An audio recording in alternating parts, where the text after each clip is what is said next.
Et bon matin à toi, bienvenue à Deux Cafés avec Sensei, version trop vraiment trop carré. C'est quoi cette caméra-là? T'aimes-tu m'auto faire ça, mon grand, ma grande? Et voilà, il n'y a rien de mieux que de se voir en rectangle. C'est ce que ma mère disait toujours. Bienvenue à Deux Cafés. Mon nom est Sensei Pascal. Je suis ton coach, on l'espère, pour t'amener quelques nouveaux trucs dans ta vie, améliorer ensemble nos façons de faire les choses. On parle fitness, on parle course à obstacles, philosophie, on parle aussi entraînement, nutrition, bref, tous ces vecteurs qui vont t'apporter une plus-value dans ta vie. En tout cas, on l'espère. Si tu veux laisser tout de suite les commentaires sur le sujet d'aujourd'hui, on va discuter ensemble des recherches scientifiques, en fait, des nouvelles observations quant aux bienfaits de l'activité physique sur ta santé. Tout ce qui a été mis à jour, aussi démystifié, quel type d'intensité, quelle durée tu dois obtenir pour pouvoir générer ces bienfaits-là. Si tu as des questions sur d'autres sujets parmi nos expertises, entre autres, on va revenir sur notre deux cafés de la semaine passée. Je pense que ça a été notre plus grand succès à date. Et j'ai rien à me donner. Le crédit ne me revient pas à moi.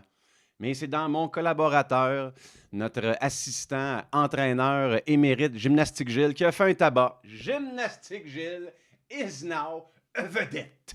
Je ne sais pas si c'est le pinch, les lunettes ou la momotte, c'est un des trois. Mais il y a du charisme qui se dégage là-dedans, mon ami. Tu sais, Obi-Wan Kenobi avait un Jedi Mind Trick. Mais non, gymnastique. Ça, c'est Obi-Wan.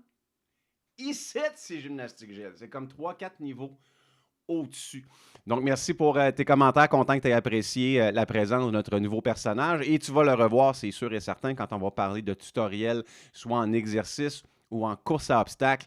Il va revenir. Donc, si tu n'as pas encore vu la vidéo, tu peux cliquer sur le lien. Ça fait partie de notre épisode concernant les 5 meilleurs exercices pour t'aider à dominer les courses à obstacles. Donc, si tu as des questions sur ce sujet, nutrition, philosophie, un développement personnel, tu peux les laisser maintenant dans les commentaires. Si on en vient au sujet de la journée, donc les bénéfices de l'activité physique sur la santé, l'inspiration m'est venue en fait d'un article qui est paru sur NBC News en début d'année, parce qu'évidemment, au tournant du mois de janvier, il y a tout le temps ces résolutions qui apportent au centre d'entraînement leur haute saison. En fait, il y a 2 hautes saisons dans le monde de l'industrie du fitness. On a janvier avec les résolutions et on a septembre avec la rentrée des classes. Mais au tournant du 31 décembre, 1er janvier, évidemment, on sait tous, il y a énormément de gens qui profitent de cette pause-là pour remettre en question certaines de leurs habitudes de vie et prendre de nouvelles habitudes un peu plus saines à partir de janvier et les tenir mordicus jusqu'à peu près la mi-mars.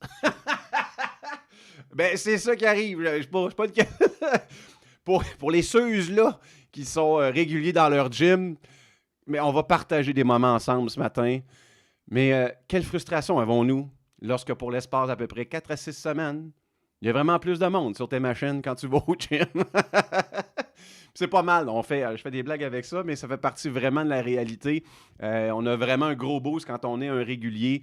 On a un gros boost en septembre, ça descend mi-octobre. On a un gros boost en janvier, ça descend mi-février, début mars. Mais là, on va voir ensemble comment est-ce que toi, tu peux décider de ne pas lâcher cette entreprise-là, cette prise en main-là, et pourquoi sur ta santé, ça peut avoir des bénéfices vraiment importants. Donc, la prémisse de tout ça, c'est l'article de NBC News, un entretien avec des représentants de la faculté en solutions de santé de la Arizona State University. Ça prend une gorgée de café pour placer le dentier. Arizona State University. Bravo, Pascal. On l'a placé ce matin.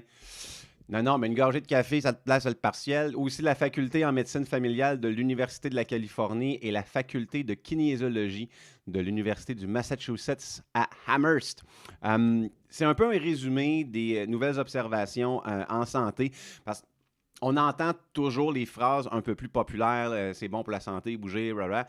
mais des fois, on ne se rend pas compte que l'état de la recherche sur l'activité physique, sur les sciences de l'exercice, sur la kinésiologie, sont peut-être pas aussi avancés qu'on le pense, sont avancés, mais peut-être pas autant que d'autres aspects des sciences naturelles. Et ce qu'on se rend compte dans les récentes recherches, c'est que l'effet sur le corps de l'activité physique dépasse grandement ce que nous, on connaît populairement sur, si on veut, le renforcement du cœur et l'endurance musculaire. L'activité physique, en fait, qui influence positivement tous les organes du corps. Faisons des push-ups, mon homme, si tu veux un bon pancréas, c'est ça la leçon. Toi, t'es un marathonien, oh là là, tu dois avoir un pancréas sur la coche. Donc, l'activité physique a un effet positif sur plusieurs mécanismes du corps qui aident à prévenir les problèmes chroniques de santé et les décès prématurés. Et ça va être un topo, un propos aussi qui va revenir pendant tout notre échange ce matin. Les bénéfices généraux, j'en ai listé quelques-uns de la CDC. La CDC, c'est le penchant américain de Santé Canada. Et pourquoi CDC? À mon avis personnel, je trouve leur résumé de recherche un peu plus poussé que ce que je peux trouver sur Santé Canada. Et compte tenu que les deux cultures canadiennes et américaines, mis à part peut-être la malbouffe, peuvent quand même être parallèles, c'est aussi pertinent pour notre côté de la frontière. Donc, on parle de performance mentale accrue, diminution de l'anxiété et de la dépression, meilleure qualité de sommeil. Ça aide aussi la gestion du poids, renforce les os et les muscles. Quand on dit renforce les os, ça va être surtout important de générer ces bénéfices-là plus âgés parce que ça va aider, l'activité physique va aider à prévenir l'ostéoporose. Donc, c'est la faiblesse des os qui viennent avec le temps. Et pourquoi? Ben, c'est parce que je ne veux pas rentrer dans un gros exposé parce que ça peut aller long. Mais le fait de mettre de la tension sur les os, parce qu'évidemment, avec les tendons, tout ça qui est relié les muscles, ça fait une certaine tension sur les os. L'enchaînement aussi mécanique dû à l'exercice, ça renforce en fait au niveau cellulaire la densité osseuse. Donc, ça prévient l'ostéoporose rendue à un âge un peu plus avancé. Ça réduit aussi les risques de maladies cardiaques, diabète et cancer. On parle spécialement des cancers du sein et du côlon, entre autres. C'est toutes des choses qu'on a déjà entendues. Peut-être il y a quelques points là-dedans qui sont nouveaux pour toi, tant mieux, mais c'est à peu près général. Mais le point là-dedans, c'est que ça dépasse la performance physique, ça dépasse le tonus musculaire. Les recommandations en termes de durée dans une semaine selon la CDC, et là, on parle exclusivement de santé cardiovasculaire. Et je vais revenir là-dessus dans quelques instants. Pourquoi il y a une différence entre santé, s'éloigner des maladies et la performance. On va le voir dans quelques instants. Donc, ce qu'on appelle le CRF pour santé cardiovasculaire, mais en anglais. 150 à 300 minutes d'activité physique à intensité modérée ou 75 à 150 minutes d'activité physique à intensité élevée, évidemment. Et c'est un peu la clé derrière la méthode d'entraînement HIT, High Intensity Interval Training. C'est que la durée de l'entraînement est moins longue, mais l'intensité est vraiment importante. Et c'est une des données, entre autres la Tabata, qui était l'équipe de recherche où c'était un des chercheurs représentant le programme de recherche de la durée de l'entraînement versus l'intensité. Et dans les résultats de recherche, ce qu'on s'est aperçu, c'est que l'intensité primait sur la durée. Je vais te donner un exemple d'application pour toi qui peut être pertinent. Tu es en vacances, tu es en camping, tu veux quand même continuer à bouger, mais tu n'as pas accès à une salle d'entraînement, puis ça ne te tente pas vraiment, tu es perdu dans le bois, whatever. Tu n'es pas obligé d'aller courir un 10 km pendant 1 heure. Ce que tu peux faire, par exemple, c'est vraiment te donner une rince de course pendant 3 km, ça dure peut-être 15-20 minutes. Tu arrives langue à terre, mais tu vas avoir gardé tous les efforts que tu as fait, les avancements sur ta condition physique vont être gardés par un effort plus court et plus intense. C'est pour ça que cette donnée-là est quand même assez importante. C'est des variables avec lesquelles on peut jouer pour répondre un peu aux aléas du quotidien. On dit des gros mots ce matin, les aléas du quotidien. Si tu aimes mes bobos, non, ne fais pas le train, mais tu peux appuyer sur le pouce pour liker cette vidéo. Et voilà, ça va m'encourager à chercher mon dictionnaire des synonymes pour t'offrir des belles expressions comme ça. Il y a une différence, par exemple, si je reviens au texte, et je vais lever ici pour que tu puisses voir vraiment le graphique que je trouve très intéressant, qui provient un peu de ma Bible en entraînement, le Fitness Professionals Handbook. C'est pas mal une grosse brique que j'adore consulter, qui est très poussée scientifiquement au niveau de l'activité physique. Donc, les recommandations dans cet ouvrage, d'ailleurs, toutes les sources dont je te parle sont disponibles dans la description de la vidéo. Si tu veux chercher un petit peu plus loin, gêne-toi pas. On parle ici, tu vois, il y a comme 3 niveaux d'intensité en lien avec l'activité physique. Le premier niveau, c'est d'échapper ou de prévenir la maladie. Le deuxième niveau, c'est là où on va rentrer le fitness, donc être en forme. Et le troisième niveau, qui est un peu plus élitique, va être en lien avec la performance athlétique. Mais tu vas voir que les volumes d'entraînement, les intensités ne sont pas pareils. Et ce que j'aime, c'est le choix des images que l'on met dans ce graphique-là. Donc, on le voit très bien à gauche dans le stade éviter les maladies, donc avoidance of disease. C'est pas pour rien qu'ils ont pris deux petites madames de près de 75 ans qui prennent une marche de santé. C'est bon? Ça ressemble aux recommandations de Santé Canada.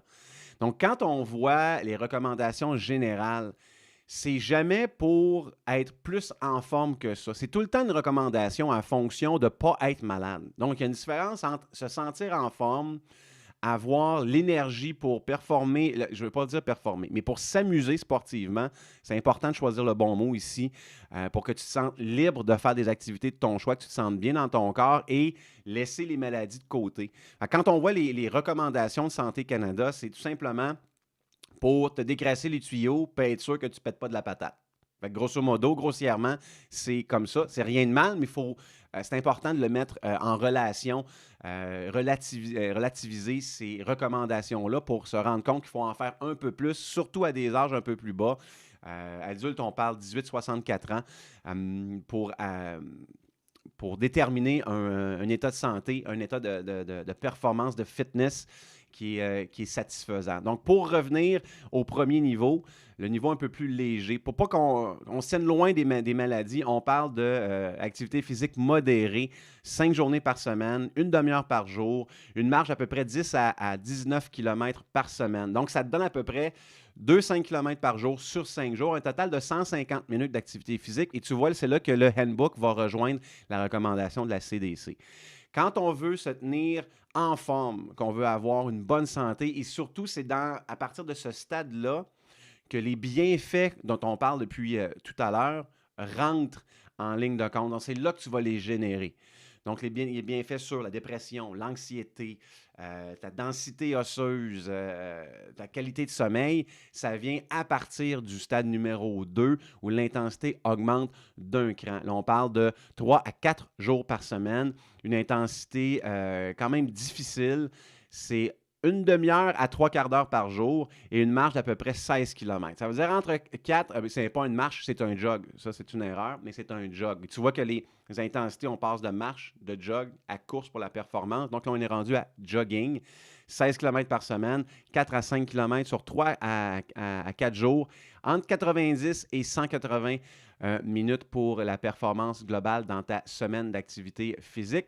Et après ça, on tombe dans le niveau de performance. Et tu vas le voir qu'en termes de performance, c'est vraiment ça qu'ils veulent dire. Donc, on parle d'une course, pas d'un jog, mais d'une course, un résultat de 160 km dans ta semaine. Ça veut dire à peu près un demi-marathon à tous les jours. Rien de moins que ça. Avant de travailler, je me tape mon demi. Après ça, je prends mon sandwich au jambon et je m'en vais à la shop. C'est 840 minutes dans ta semaine. Donc, c'est sûr que côté routine, je ne pense pas que le niveau performance est adapté à toutes à tous et chacun, surtout quand on rentre les enfants, la famille, la routine, le travail, etc., les responsabilités qui viennent avec ça. Donc, on se tient pas mal au centre, je vous dirais, la majorité de la population au niveau où on peut atteindre le deuxième niveau, c'est-à-dire le niveau de fitness. L'intensité, c'est une donnée hyper importante. Comment on la calcule? Qu'est-ce que ça veut dire? Comment on la détermine? Et c'est un peu, je te dirais, la structure principale de l'exposé d'aujourd'hui. J'espère que ça va t'aider. Il y a deux sortes d'intensité en activité physique. On a la première intensité qui est l'intensité absolue, c'est-à-dire la quantité d'énergie utilisée en relation à ta masse, à la masse et au temps. Et là, c'est là qu'on rentre dans l'unité de mesure, les mètres, les fameux mètres, qui sont une unité de comparaison avec ton métabolisme.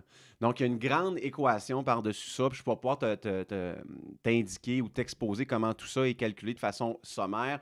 Euh, Au jour le jour, je ne pense pas que c'est très utile pour toi. Je pense que l'intensité relative va l'être plus, mais juste de le savoir, c'est important peut-être dans la sélection d'activités si tu as la charte pour le faire, puis on va le voir plus loin. Donc, le mètre est vraiment basé sur ton métabolisme principal. Un mètre, donc un peu la valeur de base, c'est ne rien faire. C'est-à-dire être assis sur le divan, tu dépenses un mètre. Un mètre, qu'est-ce que c'est? On peut l'exprimer de deux façons. On peut l'exprimer en termes de consommation d'oxygène à l'effort, qui correspond à 3,5 millilitres d'oxygène par kilogramme de masse à la minute. Et la dépense calorique là-dedans, donc tu as aussi la consommation d'oxygène, mais l'énergie que tu dépenses pendant l'effort, donc 1 mètre, correspond à 1 kilocalorie, donc 1000 calories par kilogramme de masse à l'heure. Donc, assis sur le divan, tu dépenses 1000 calories en 1 heure. Là, avant que tu dises, ben c'est beaucoup 1000 calories, on pourrait voir le penchant en termes de Big Mac, qu'est-ce que ça donne. J'ai failli t'en parler aujourd'hui, mais ça va faire le sujet d'une autre vidéo, d'un autre 2 cafés avec Sensei. On va prendre le temps ensemble de voir les équivalences de malbouffe en termes de calories et d'exercices pour les dépenser. Tu vas voir que tes choix vont changer pas à peu près. Puis habituellement, je prends l'échelle des burpees parce que c'est un exercice que les gens n'apprécient pas. Et on est capable après ça de faire ouais, ben mon petit chip. Moi, j'arrive le soir, j'aime ça prendre un petit chip. C'est Dominique Paquette, c'est pas moi ça. Comment on calcule ton petit chip Lay's au vinaigre, comment ça coûte en burpees. Des fois, ça nous refait penser un peu au coût en effort de nos gâteries. Si on revient à l'intensité, celle qui est peut-être le plus pertinent pour toi, c'est l'intensité relative. Donc, c'est le degré d'effort requis pour exécuter la dépense énergétique qu'on on a calculée en mètres. Et ça, c'est un pourcentage de ton HR max, donc ton rythme cardiaque maximum. Là, on rentre dans un calcul qui est un peu plus poussé, mais tu vas voir ce que je veux dire par là. Habituellement, c'est pas pour les Mets, mais pour déterminer ton rythme cardiaque maximum, on le fait selon ton VO2 max. Ça prend des tests à l'effort. Ça prend des tests qui sont un peu plus poussés. Il faut qu'on paye pour ça. Grosso modo, tu te mets sur un vélo stationnaire, tu pédales, tu as un gros tuyau d'embauche, tu ressembles un peu à Darth Vader qui est en train de faire son demi-marathon Ironman. Puis on calcule combien d'oxygène est-ce que toi, tu dépenses pour un certain effort qui est calibré. Donc, chaque donnée est vraiment précisée à l'individu. C'est pas tout le monde, évidemment, qui a accès à ces tests-là. Je te dirais, les athlètes de performance, c'est des choses qu'ils vont faire de façon quasiment régulière pour se rendre compte un peu de l'évolution de leur niveau de santé. Pour monsieur, madame, tout le monde, comme moi, comme toi. Je parle comme Jean-Luc Mongrain. Des gens comme vous, comme moi, qui n'ont pas accès à des bicycles stationnaires. Qui n'ont pas ça, eux autres, les argents, pour avoir des tuyaux d'embauche, pour calculer leur VO2 max. Ça va faire, parce qu'ils prenaient un papier comme ça. Ça va faire, là, les madames. Madame de Quaticook. Madame de Quaticook, qui n'a pas l'argent. Qu'est-ce qu'on fait avec ça? C'est parti. Il y avait François Paradis aussi. On va en reparler la semaine prochaine. Ça ne restera pas là. Donc, on revient à ça avant que je parte sur une dérape. Donc, les HR Max, je vais te montrer comment le calculer dans pas longtemps. Mais si on parle de... tantôt, on parlait d'exercice modéré. Exercice modéré, on va considérer entre 3 et 5,9 mètres ou entre 64 et 76 % de ton rythme cardiaque maximum. Quand on rentre dans l'effort ou une activité rigoureuse, c'est 6 mètres et plus ou entre 77 % et 93 % de ton rythme cardiaque maximum. Tu vas voir pourquoi là, par la suite, on y vient. Pour le calculer, on a une formule qui est un peu générique, mais qui fonctionne quand même très bien. L'important, c'est de se donner une idée, un barème pour être capable de placer nos efforts quand on n'a pas justement accès à l'équipement spécialisé. Tu prends 220, le chiffre 220, et tu soustrais ton âge. ça va te donner ton 100% de rythme cardiaque à l'effort ou tout simplement un rythme cardiaque maximum pour toi. Donc, je prends un exemple très précis. Quelqu'un qui a 20 ans, 220 moins 20 égale 200. Donc, son cœur ne devrait pas battre à plus de 200 battements à la minute. C'est important de le dire, là. C'est un battement à la minute, pas à la seconde. Si tu te rends là, mon homme, sérieux, t'imploses. Donc, c'est battement à la minute. Tu peux le calculer les deux mains ici. Tu peux le calculer les deux mains là. Tu peux le calculer avec... Il y a tellement rendu d'applications, de montres, de Fitbit, de whatever. Ceci dit, là, je prends encore une tangente. Les montres sont pas précises, je vais le dire, ne sont pas précises pour l'activité physique. C'est un beau gadget, c'est portable, c'est le fun, ça donne une idée, oui, mais si tu veux vraiment avoir un portrait un peu plus précis, moi, je trouve que ça vaut la peine. Ça te prend un bracelet, là, ce qu'on appelle un chest brace. J'ai de la misère avec mes mots en français ce matin, mais ça te prend un appui à la poitrine, un moniteur polar, entre autres. C'est vraiment plus précis que de l'avoir au poignet. C'est juste que c'est un peu inconfortable à l'effort. C'est pour ça que les gens vont préférer avoir la montre. Mais je te suggère professionnellement de pouvoir avoir cet appareil-là, de le linker avec soit ta montre, ton cellulaire ou un outil numérique qui peut comptabiliser via une application, mais tu vas vraiment avoir un meilleur résultat à l'effort qu'avec ta montre. Donc, 220 moins ton âge va te donner ton 100%. Tu vas calculer ensuite les pourcentages dont on a parlé pour déterminer une activité modérée à vigoureuse. Puis c'est le fun après ça parce que tu peux faire tes activités puis statuer, parce qu'on ne sait pas au début. Coudonc, quand je fais ça, j'ai un bon rythme. Quand je cours, qu'est-ce que ça donne? Quand je vais au gym, qu'est-ce que ça donne? Quand je joue au tennis, pour moi, je suis situé où? Puis tu peux te faire un barème après ça, puis te rendre compte, finalement, mais c'est peut-être plus ou moins intense que je le pensais. Il faut faire attention cependant, parce que le rythme cardiaque, c'est pour ça qu'on rentre souvent dans les tests balisés, le rythme cardiaque est influencé par ce que tu manges, est influencé par ton taux de déshydratation, la température autour de toi, ton niveau de santé et d'entraînement.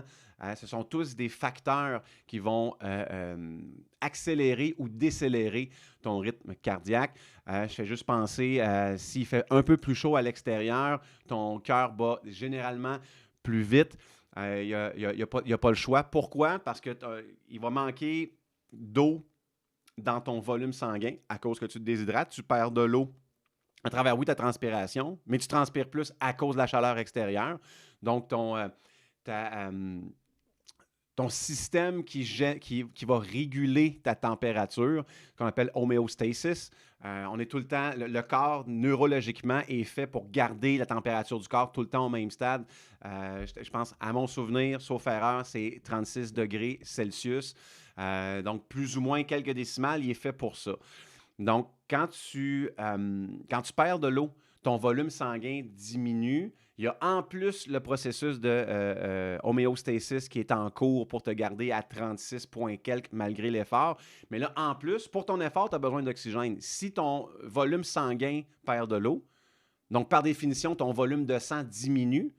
Donc, par définition aussi, ton volume d'oxygène par volume de sanguin diminue. Donc, pour l'effort que tu lui demandes, le cœur, il faut qu'il batte encore plus vite parce qu'il faut qu'il ramène plus d'oxygène dans le corps pour l'effort que tu lui demandes. Donc, tu comprends un peu le topo. C'est toutes des variables qui fonctionnent ensemble. Donc, grosso modo, c'est pour te dire sommairement que ton rythme cardiaque est influencé par autre chose que ton activité physique. C'est pour ça qu'il faut prendre en compte beaucoup de variables à l'effort et qu'un test balisé est encore une fois la meilleure façon de le calculer. Mais pour monsieur, madame, tout le monde, comme vous, comme moi,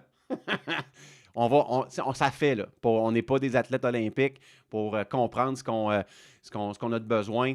C'est bien en masse. Si on veut calculer ces données-là à l'extérieur, bien, choisissons une journée où il fait autour de 20 degrés, on n'a pas trop chaud, on va essayer de minimiser ce qu'on est capable, puis on va prendre le reste pour avancer avec ces données. Et là-dessus, sur ce bel exposé, mesdames, messieurs, c'est rendu le temps. Deuxième café.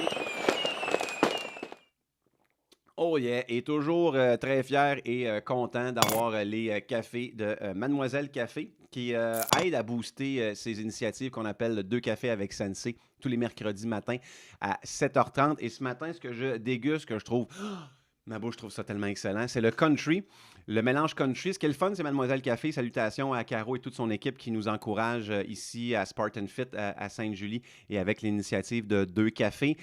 Elle fait ses mélanges elle-même. Donc, elle prend plusieurs types de café, elle les étudie, elle les mélange, elle les teste pour être sûr que tu aies la meilleure expérience le matin à ton lever. Et là, le mélange que j'ai s'appelle le country. Un mélange espresso avec des arômes de caramel. Oh, on me parle de caramel. On me parle de caramel. Hey, là, on me jase avec le cœur.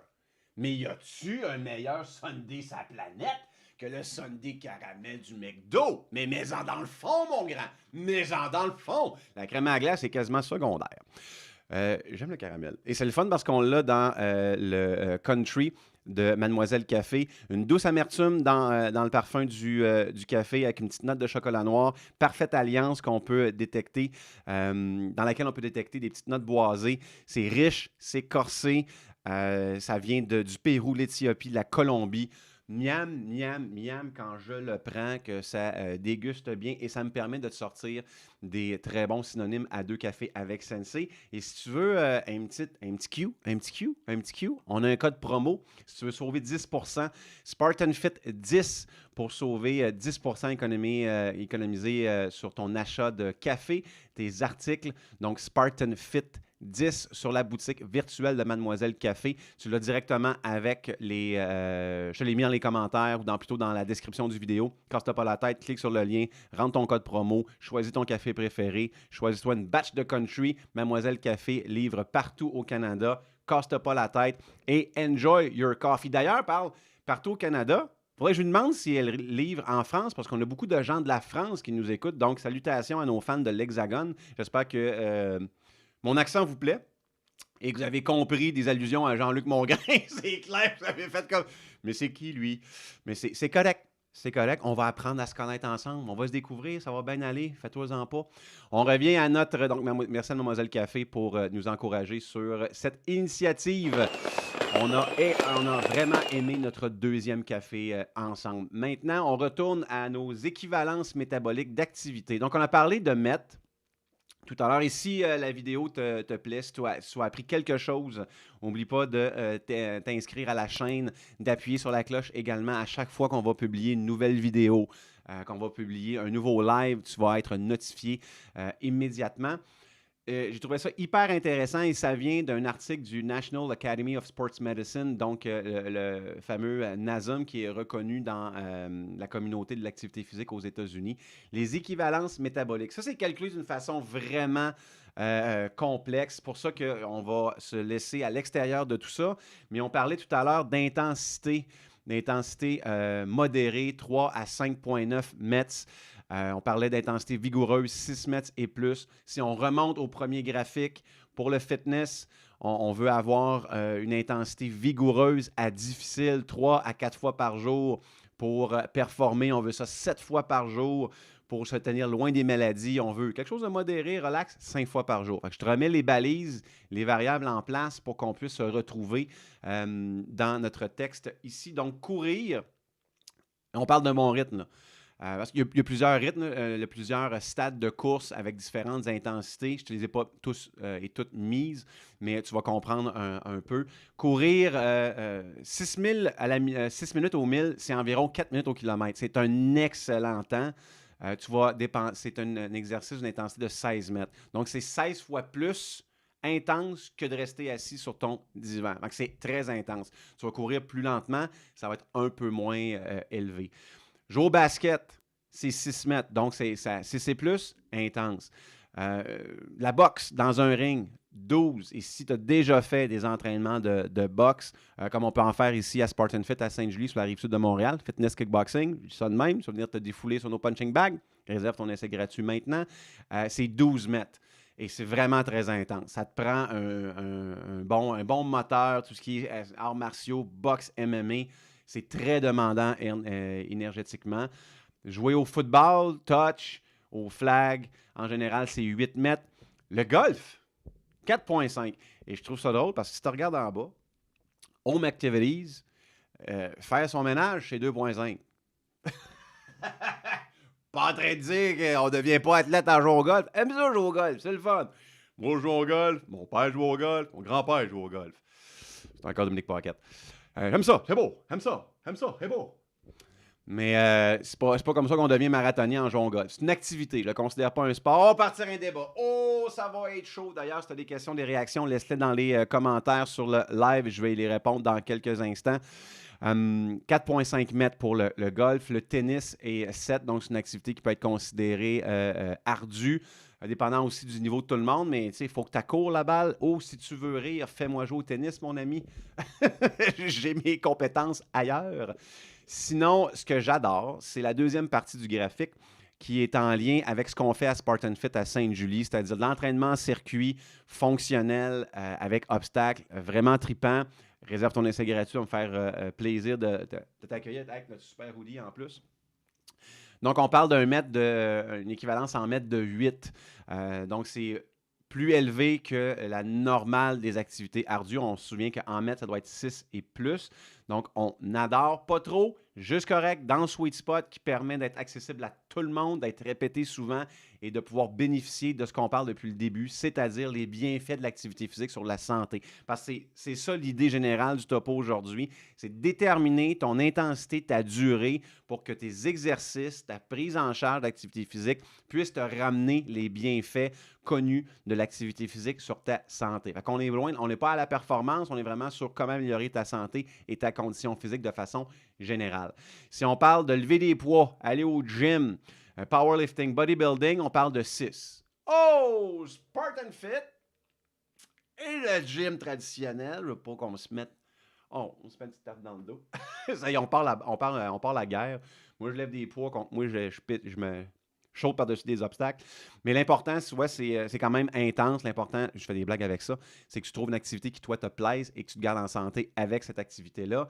Le yoga stretching 2.5, on n'est pas surpris. C'est plus une méthode qui va aller chercher ta souplesse, ta mobilité.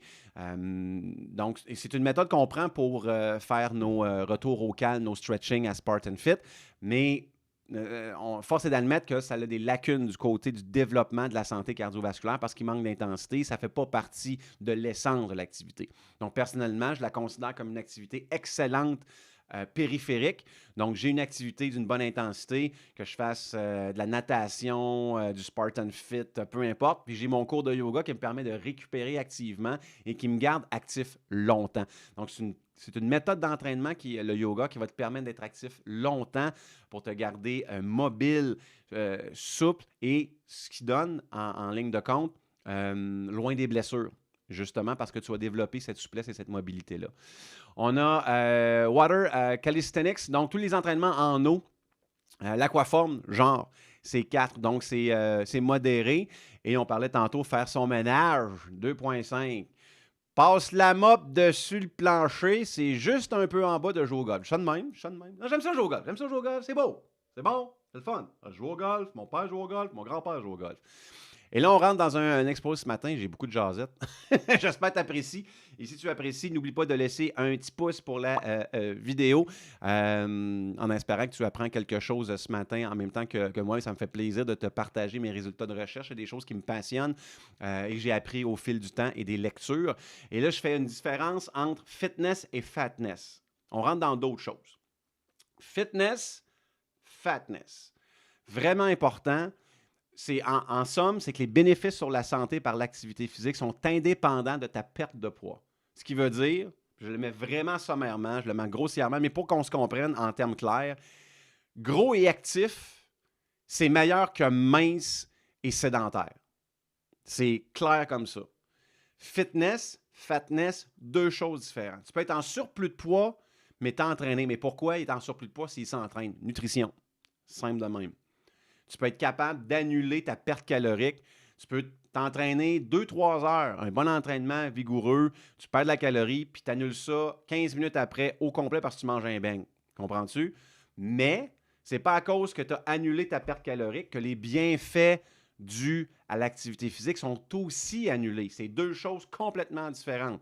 Donc, en faisant ton activité physique, tu as engagé les processus d'adaptation. Là, on va rentrer dans un gros exposé, je n'irai pas là ce matin, mais tu vas engager tous les processus d'adaptation à l'activité physique par ton corps.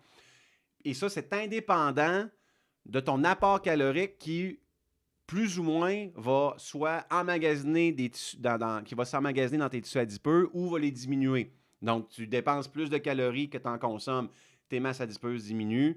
Tu consommes plus de calories que tu en dépenses. Évidemment, ça s'en va dans tes tissus adipeux qui sont, en passant, des réserves pour ta survie. Fait que c'est vraiment ça. C'est des réserves pour que si un jour, tu n'as plus accès à la nourriture pendant des jours, des semaines, tu puisses survivre avec ces réserves-là pour tes besoins de base, c'est-à-dire respirer, marcher, etc. Survivre. Vraiment survivre. Il y a une petite phrase là avec un petit clin d'œil, clin d'œil, pour les mesdames. Et votre sapiternelle balance. Je pense depuis toutes les années que je suis en activité physique, que je coach, tu vas dire, ah, ben c'est pas juste les madames. Oui, on va se le dire. 98% de ces discussions ont eu lieu avec des madames. Alors, on va se parler des madames, comme vous, comme moi. C'est encore Jean-Luc Mongrain. Mais je le fais un peu pour vous agacer, avec un petit clin d'œil. Laissez vos balances de côté. Arrêtez-moi ça, c'est votre pire ennemi. Quand je vois des gens qui s'entraînent, puis qui viennent me voir, ben voyons, ça balance, j'ai pas descendu. C'est normal. Ta masse musculaire est plus dense et plus lourde que ta masse adipeuse. Ça veut dire quoi, ça? Quand tu t'entraînes, mettons que tu as une bonne nutrition. Fait là, on enlève ça de l'équation, tu as une bonne nutrition. Tu t'entraînes. Mais sur ta balance, il n'y a rien qui paraît. Pourquoi? Parce que tu diminues ta masse adipeuse avec l'entraînement, mais tu es en train d'augmenter ta masse musculaire. Mais elle pèse plus, c'est pas du 1 pour 1. Donc, c'est normal que sur la balance, ça reste égal. L'important, et c'est ça que je dis à toute personne avec qui j'ai cette discussion-là, quand tu sors de la douche tout nu dans le miroir, est-ce que tu aimes plus ce que tu vois? Si la réponse est oui, pose-toi pas la question. Tu es sur le bon chemin, ça va bien, continue en avant, garoche-moi ta balance dans le fond de la boîte à bois. Garoche-moi la balance dans le fond de la boîte à bois. Ah! Il est bon le café ce matin, là, Mademoiselle Café. Mais c'est vrai, ça ne vous aide pas. Ça ne vous aide pas du niveau de la motivation. Laissez-moi faire la balance dans le fond du garde-robe. Concentrez-vous sur, as-tu perdu des 16 de pantalon? Est-ce que tu t'aimes plus dans un costume de bain? Tu sors de la douche, fais comme, ouais, pas pire, on commence à être ça à coche. Continue. Plutôt, on focus là-dessus et on avance. Un article de iScience en octobre 2021 qui a vraiment renforcé la donnée que fitness et fatness sont deux choses différentes. Et aussi du côté de la santé, c'est que la perte de poids volontaire, là où vraiment on met une nutrition saine conjointe avec une pratique d'activité physique, c'est une réduction des risques de mortalité de 10 à 15 %. C'est quand même assez important. Et si on va différencier les autres, perte de poids volontaire, je vais juste me reprendre, on va backtracker. Perte de poids volontaire, disons, avec plus ou moins d'activité physique. 10 à 15 % de réduction des risques de mortalité prématurée. Quand tu augmentes ton activité physique ou si tu améliores ta condition physique de façon générale, là, on réduit les risques de mortalité de 15 à 60 %. C'est énorme. 15 à 60 %, on parle de maladies chroniques ou de morts prématurées. Et ce qui veut dire que, somme toute, pour la longévité, l'activité physique est plus importante que la perte de poids. Donc, si tu bouges, tu as plus de... Et ça, c'est un peu ce qu'on répète depuis le début. Tu mets toutes les chances de ton côté d'être en santé, d'être vivant plus longtemps que si tu t'occupes juste de « je perds du poids ». Ouais, mais je fais du Atkins, c'est une chose. Mais tu bouges en plus, double thumbs up. Comme ça ici. Justement, parlant de longévité, il y a un mythe ici qu'on va essayer de briser ensemble. Ça vient du journal de l'American Medical Association, le JAMA, les fameux 10 000 pas par jour. On parle de 10 000 pas par jour. Et là, ici, on parle d'une activité un peu plus pour les gens, les personnes âgées. Le 10 000 pas par jour, j'ai mon pédomètre, j'ai fait mes 10 000 pas, I feel good. C'est pas pour le fitness, c'est pour se tenir loin des maladies. Est-ce que c'est vraiment nécessaire? Selon le JAMA, dans les dernières observations, les dernières études, pour les personnes de l'âge d'or, 7 000 pas par jour, c'est quand même de 50 à 70 % moins de chances de décéder d'un cancer, de maladie cardiaque ou d'autres causes. Donc, 7 000 pas, we're good. Encore une fois, on ne parle pas de fitness, on parle de se tenir loin des maladies. Il faut vraiment qu'on différencie dans ce que je te donne aujourd'hui à quelle clientèle ça s'adresse. Ça s'adresse à toi, tu prends ce qui te revient et tu peux me laisser tes observations, tes commentaires dans les commentaires dans le chat présentement sur le live. Parlant justement d'autres causes, je voulais faire un petit aperçu là-dessus. une des données intéressantes. Radio-Canada, et je le dis tout de suite, là, je ne veux pas partir de débat. Je n'ai pas mis le lien de cet article-là, car à mon avis, professionnel et personnel, c'était intellectuellement frauduleux. Parce que Radio-Canada avait pris certaines données des décès de la COVID-19 en 2020 pour les comparer aux causes de décès de 2019. Pour se donner un article, je vous dirais un peu clickbait, un peu alarmiste, la COVID-19, troisième cause de décès au Canada, alors qu'intellectuellement, je trouve ça malhonnête de le présenter ainsi. Mais en même temps, si je prends leur arme contre eux, on voit le coefficient entre les décès par cancer et maladie du cœur au Canada en 2019. Fait que l'argument de dire « ouais, mais il y a eu plus de cancer parce qu'il n'était pas traité », ouais, c'est pas vrai. Ce sont des données de 2019. Il n'y en avait pas de pandémie là-dessus. Et ce que je trouve le fun, c'est qu'on le met en parallèle justement aux morts comptabilisées COVID. Et là, c'est même pas encore indiqué avec ou par COVID. C'est encore un autre gros débat. On n'embarque pas là-dedans. Mais je trouve le chiffre vraiment important. 80 000 décès en 2019 au Canada par les cancers. C'est quasiment 5 fois plus que les décès de 2020 en COVID. 5 fois, là. Plus que ça. On va le faire ensemble parce que c'est peut-être plus que 5. Je pense que c'est 6 points quelques. Pour être sûr, puis j'aurais dû le faire avant, je ne l'ai pas fait. Donc, mettons 80 000 divisé par, mettons, on va dire 16. C'est vrai, c'est exactement 5 fois plus. 500 %, là, pas une petite erreur, on a arrondi une virgule, là, c'est 5 fois plus. Et la majorité des cancers et des maladies du cœur sont reliés à quoi? Bien, sont reliés à un mauvais état de santé. Parce qu'on ne bouge pas, parce qu'on mange mal. Fait que vous voyez que même dans le pire des cas, là, nos mauvaises habitudes, notre tendance à se complaire dans le confort, ouais, moi, je mérite, mais non, c'est trop dur de m'entraîner, ce sont les causes de décès les plus importantes au Canada. Et ça, c'est pas, c'est 2019, mais si vous allez sur le site de Statistique Canada, si vous prenez 10-15 minutes puis vous regardez, disons, le recensement des 5 dernières années, je vous garantis que c'est tout le temps les mêmes en haut. Donc, c'est une prise de conscience qu'on peut faire collectivement pour dire, hey, ça, c'est à ça qu'il faut qu'on s'attaque. On pourrait même faire le parallèle avec la crise en COVID-19. Je ne vais pas encore rentrer dans le débat, mais si vous prenez le temps d'aller regarder, entre autres, les statistiques de l'INSPQ, à ma dernière consultation qui remonte à pas si longtemps, c'était des clientèles âgées qui décédaient ou qui étaient aux soins intensifs. Et c'était, dans les décès, plus de 75-80 % de gens qui avaient 2 préconditions existantes et plus.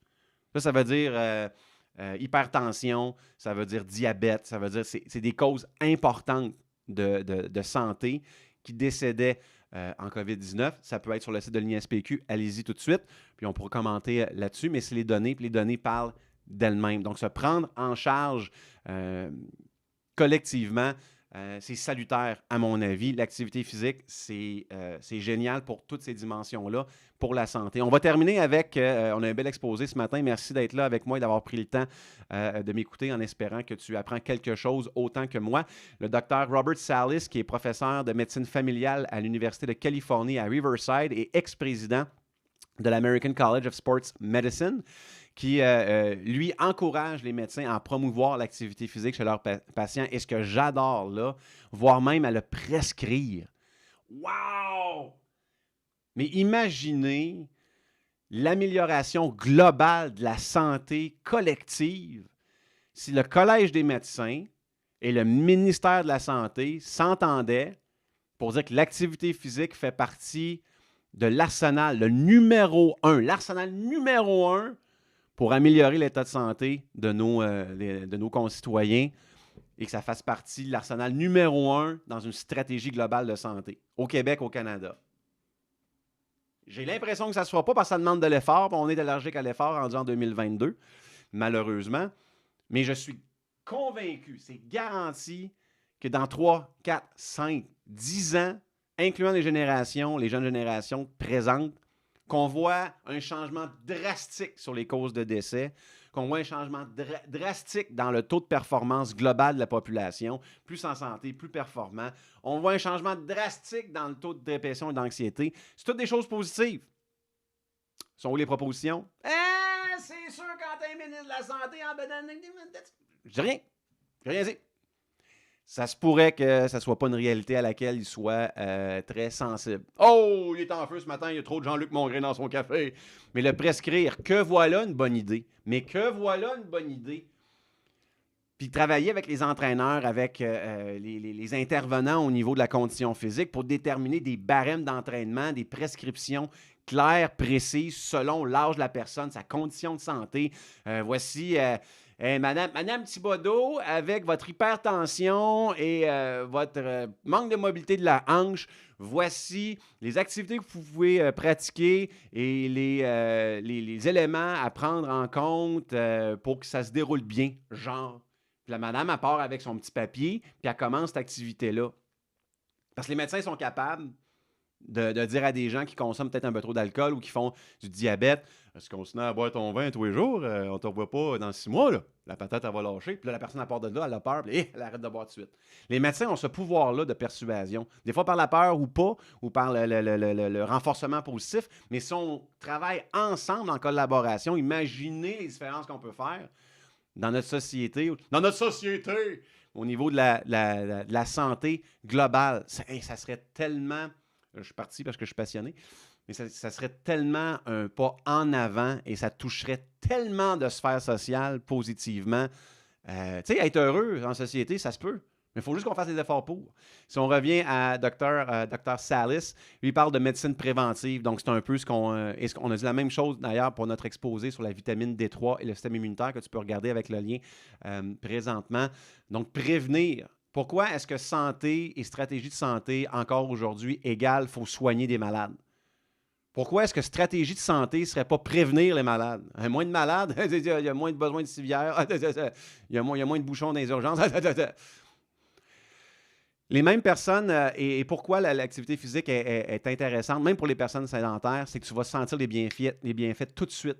Tu commences à t'entraîner, même si tu n'es pas habitué, mais tout de suite après ta première séance d'entraînement, même si tu te sens un peu fatigué, avoir les courbatures dans 2-3 jours, tout de suite, tu as un bien-être psychologique qui s'installe, puis ton sommeil augmente en qualité fois 3000. Fait que déjà, tu commences, puis tu t'investis. Dans la première séance, la première fois que tu bouges en 10 ans, oups, tu te sens déjà mieux. Mais qu'on l'imagine dans 3 semaines, dans 3 mois, dans 3 ans, wow! Et toujours selon le docteur Salis, une multitude, sinon toutes les maladies chroniques peuvent être prévenues par la pratique d'activité physique. Et on le voit, et je n'ai pas le graphique ici à l'appui, mais la courbe des bienfaits est vraiment abrupte. Là. Ça fait, je passe de 0 activité physique, et ça, c'est la courbe des bénéfices, ça fait ça. Puis après ça, ça commence à plafonner un petit peu, mais c'est tout le temps en augmentant. C'est-à-dire qu'au début, là, le temps de t'adapter, c'est là que tu prends le plus de gains. Combien de temps ça dure, ça serait à voir. Mais ce qui est important de savoir, c'est que même pour des activités à basse intensité ou de courte durée, pour quelqu'un de sédentaire, ton adaptation et tes bienfaits reviennent rapidement.